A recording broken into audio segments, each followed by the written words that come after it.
Grimm's Complete Fairy Tales. The Brothers Grimm. The Wonderful Musician. There was once a wonderful musician who went quite alone through a forest and thought of all manner of things. And when nothing was left for him to think about, he said to himself, "Time is beginning to pass heavily with me here in the forest. I will fetch a good companion for myself." Then he took his fiddle from his back and played so that it echoed through the trees. It was not long before a wolf came trotting through the thicket towards him. "Oh, here is a wolf coming. I will have no desire for him," said the musician. But the wolf came nearer and said to him, "Ah, dear musician, how beautifully you do play. I should like to learn that too." "It is so learned," the musician replied. "Only you have to do all that I bid you." "O musician," said the wolf, "I will obey you as a scholar obeys his master." The musician had him follow, and when they had gone part of the way together, they came to an old oak tree, which was hollow inside and cleft in the middle. "Look," said the musician, "if you will learn to fiddle, put your forepaws into this crevice." The wolf obeyed, but the musician quickly picked up a stone and with one blow wedged his two paws so fast that he was forced to stay there like a prisoner. "Stay there until I come back again," said the musician, and went his way.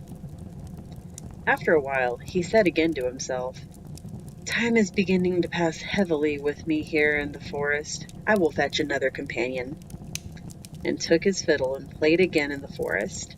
It was not long before a fox came creeping through the tree towards him. "Ah, there's a fox coming," said the musician. "I will have no desire for him." The fox came up to him and said, "Oh, dear musician, how beautifully you do play. I should like to learn that too." "That is soon learned," said the musician. "You have only to do everything that I bid you." "O musician," then said the fox, "I will obey you as a scholar obeys his master." "Follow me," said the musician. And when they had walked part of the way, they came to a footpath with high bushes on both sides of it. There the musician stood still, and from one side bent a young hazel bush down to the ground and put his foot on top of it. Then he bent down a young tree from the other side as well, and said, "Now, little fox, if you will learn something, give me your left front paw." The fox obeyed, and the musician fastened his paw to the left bow. "Little fox," said he, "now reach me your right paw," and then he tied it to the right bow.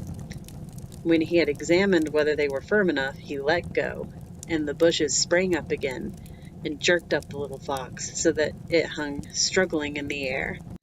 "Wait there till I come back again," said the musician, and went his way. Again he said to himself, "Time is beginning to pass heavily with me here in the forest. I will fetch another companion."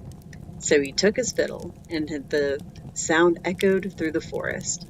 Then a little hare came springing towards him. "Why, a hare is coming," said the musician. "I do not want him." "Oh, dear musician," said the hare, "how beautifully you do fiddle. I too should like to learn that." "That is so learned," said the musician.